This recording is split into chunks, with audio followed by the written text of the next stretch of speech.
Hola, queridos amigos. Bienvenidos a Explorando la Palabra, un programa radial y en línea dedicado a leer, amar y vivir todo el consejo de Dios. Si el Señor lo permite, nuestra intención es avanzar verso por verso, capítulo por capítulo, a través de toda la Biblia. Acompañándonos para continuar este recorrido, está nuestro maestro de la Biblia aquí en Explorando la Palabra, el pastor Paul Carter. Si tiene su Biblia con usted, me encantaría que la abra ahora en Éxodo capítulo 2. En Éxodo capítulo 1, vimos que el pueblo de Israel estaba siendo bendecido en la tierra de Egipto. Estaban creciendo y multiplicándose, tanto así que comenzaron a ser percibidos como una amenaza considerable. Los egipcios intentaron tratar con esa amenaza, sometiendo a los hebreos a un trabajo duro y despiadado. Pensaron que, si los hombres tenían que viajar grandes distancias a diversos proyectos de construcción, habría una disminución en el ánimo y una disminución en la fertilidad. Si los hombres no estaban en casa, entonces, en teoría, debería haber menos embarazos. Y si el ánimo estaba decayendo, también debería haber menos embarazos. Ese era el plan, pero no funcionó.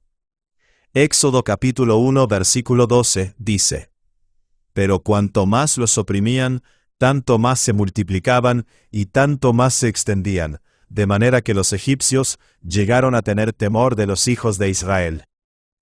Así que los egipcios decidieron subir la apuesta. Implementaron una forma de genocidio selectivo, pero intentaron hacerlo por medio de las parteras, quienes valientemente se negaron a participar. Así que, al final del capítulo 1, Faraón emite un edicto general para todos los egipcios. Todo niño varón nacido de mujer hebrea debía ser echado vivo al Nilo. Esa era la situación desesperada en la que se encontraban los israelitas al final del capítulo 1. Retomamos ahora la historia en el versículo 1 del capítulo 2. Escuche ahora la palabra de Yahweh. Un hombre de la casa de Leví fue y tomó por mujer a una hija de Leví.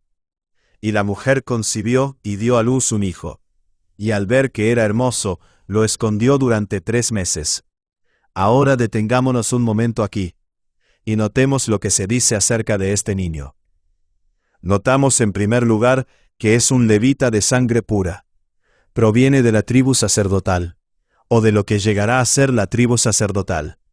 Notamos en segundo lugar que en la English Standard Version se le describe como un niño hermoso. La New King James Version lo describe como un niño bello. La expresión hebrea que se usa aquí es la misma que se emplea en la historia de la creación para referirse a la evaluación que Dios hizo de Adán y Eva.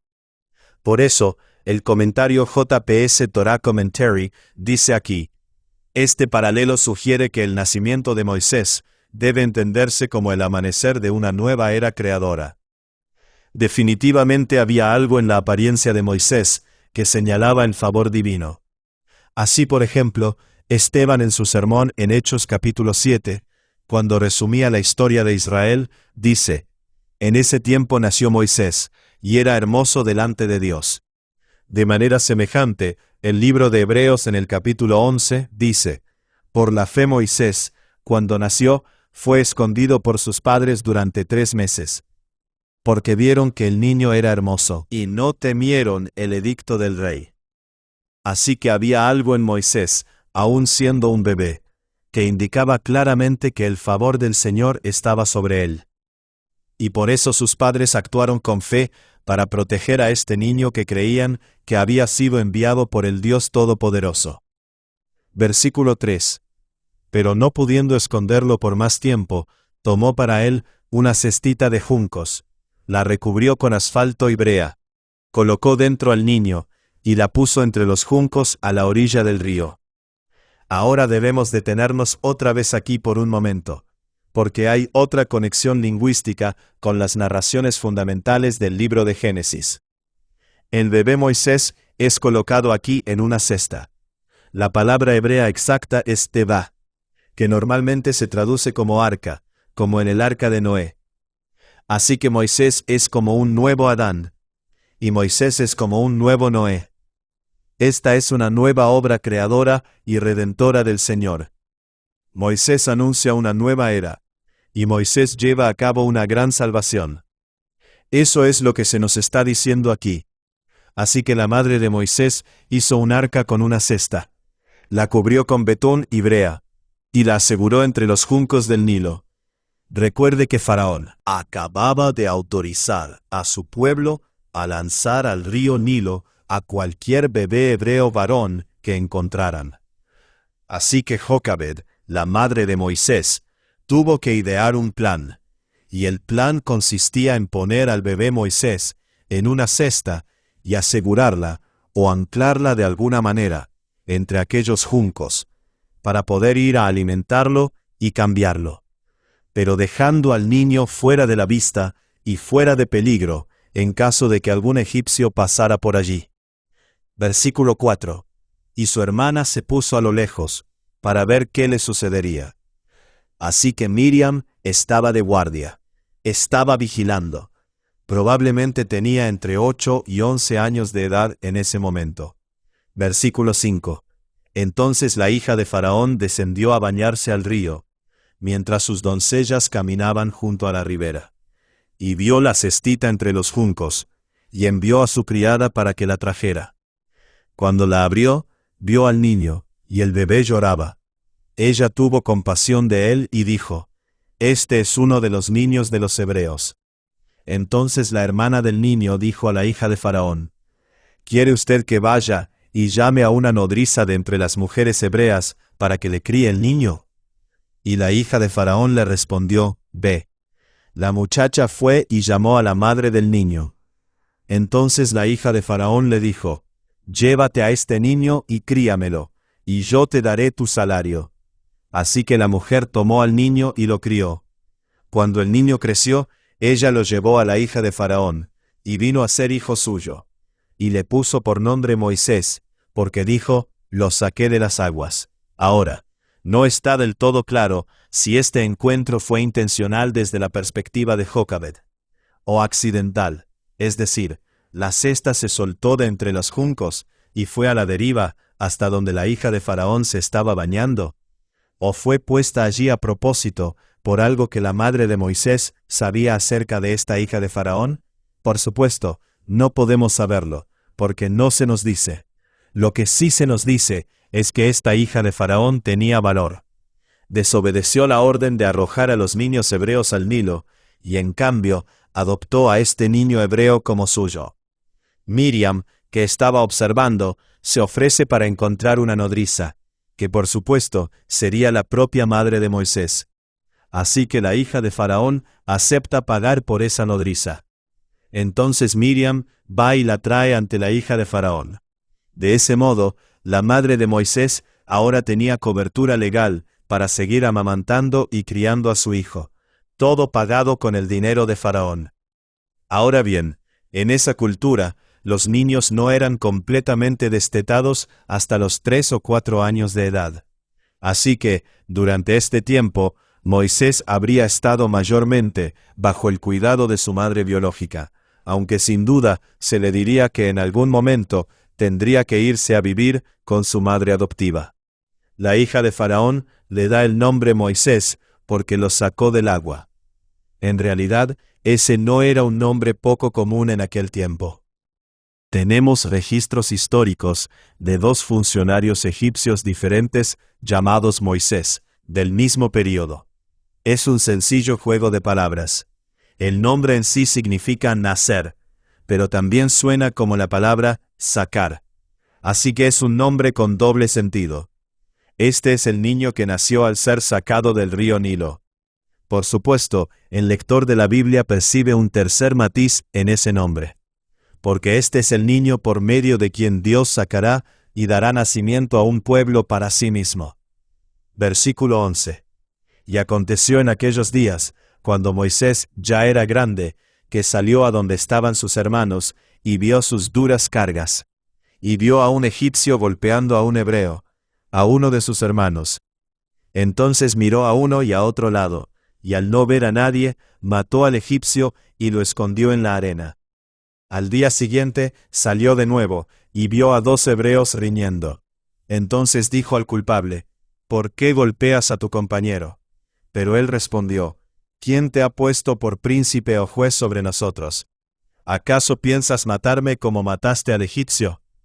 Entonces Moisés tuvo miedo, y dijo: Ciertamente el asunto se ha hecho conocido. Enteró de esto, trató de matar a Moisés. Pero Moisés huyó de la presencia de Faraón y se fue a vivir a la tierra de Madián. Y se sentó junto a un pozo. Ahora bien, con esta narración hemos avanzado unos 35 años en la línea de tiempo de la historia, lo cual, por supuesto, era una manera muy común de contar una historia como esta. Pensemos, por ejemplo, en los Evangelios. En Mateo y Lucas recibimos una breve narración del nacimiento, pero luego avanzamos hasta cuando Jesús tenía alrededor de 30 años. Así sucede aquí también. Esta historia nos introduce al carácter esencial de Moisés. Aunque fue criado en la corte de Faraón, sigue identificándose con la aflicción de su propio pueblo. Tiene la personalidad de un rescatador, pero todavía no ha aprendido que la obra de Dios debe hacerse a la manera de Dios. Así que su primer intento de ser redentor fue un fracaso colosal. Moisés tiene que aprender a ser el pastor del pueblo de Dios. Así que emprende una especie de éxodo personal. Huye de Egipto y termina sentado junto a un pozo en la tierra de Madián, lo que hoy llamaríamos la península del Sinaí y hacia el este. Versículo 16. El sacerdote de Madián tenía 7 hijas, y ellas fueron a sacar agua y llenaron los abrevaderos para dar de beber al rebaño de su padre. Pero vinieron unos pastores y las echaron de allí. Entonces Moisés se levantó, las defendió y dio de beber a su rebaño. Cuando ellas volvieron a Reuén su padre, él les dijo: ¿Por qué han regresado tan pronto hoy? Y ellas respondieron: Un egipcio nos libró de mano de los pastores, y además sacó agua para nosotras y dio de beber al rebaño. Entonces él dijo a sus hijas: ¿Y dónde está? ¿Por qué han dejado al hombre? Llámenlo para que coma pan. Y Moisés accedió a morar con aquel hombre, y él dio a Moisés a su hija Séfora. Ella dio a luz un hijo, y Moisés le puso por nombre Gersón, porque dijo: He sido extranjero en tierra ajena. A partir de esta breve narración, volvemos a ver el carácter esencial de Moisés. Era un rescatador de corazón. Evidentemente era un hombre de acción y de valentía. Se levantó y la salvó. Así es Moisés, y mucho de esa personalidad será conservada. Dios no destruye nuestra personalidad, pero sí la poda, la forma y la refina. Y Dios estará haciendo eso con Moisés durante los próximos 40 años. Moisés cree que ha fracasado, hasta quedar fuera de los propósitos de Dios. Cree que ahora es un exiliado permanente. Se establece con la familia de Reuel, a quien en otro lugar se le llama Jetro, y le pone a su hijo un nombre que habla de peregrinación y extrañeza. Pero Dios todavía no ha terminado con este hombre. Versículo 23. Y aconteció que, pasado mucho tiempo, murió el rey de Egipto. Y los hijos de Israel gemían a causa de la servidumbre y clamaban. Y su clamor por causa de la servidumbre subió a Dios. Dios oyó su gemido, y Dios se acordó de su pacto con Abraham, Isaac y Jacob. Dios miró a los hijos de Israel y los tuvo presentes. Ahora bien, por supuesto, decir que Dios se acordó y que vio y conoció es usar lenguaje acomodado a nuestra capacidad. Dios no olvida nada, ni jamás sabe más o menos acerca de cosa alguna. Sin embargo, este lenguaje se usa para ayudarnos a entender algo importante acerca del carácter de Dios, y lo que significa estar en relación de pacto con un Dios así. J. Alec Motyer lo expresa maravillosamente, como solo él podía hacerlo.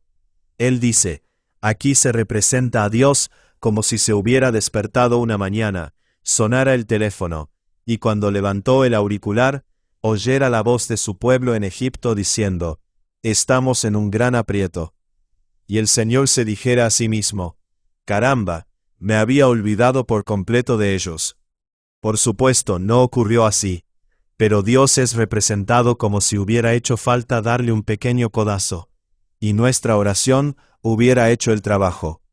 Así aprendemos cuán maravillosa y poderosa es la oración de su pueblo. Pues bien, me parece absolutamente fabuloso. Y absolutamente correcto. La oración es el delgado nervio que mueve la poderosa mano de Dios. El Señor tiene su propio sentido del tiempo, pero nunca es indiferente a las oraciones de su pueblo del pacto. Él oye, Él se preocupa, y Él viene. Gracias sean dadas a Dios, y gracias a usted por escuchar otro episodio de Explorando la Palabra. Gracias por acompañarnos en este episodio de Explorando la Palabra. Si este estudio ha sido de bendición para ti, considera compartirlo con otros para que más personas puedan profundizar en las Escrituras. Recuerda que el propósito de estudiar la Biblia no es solamente adquirir conocimiento, sino conocer más profundamente a Cristo y vivir de acuerdo con la verdad de su palabra. Nos vemos en el próximo episodio, mientras continuamos explorando la palabra de Dios juntos.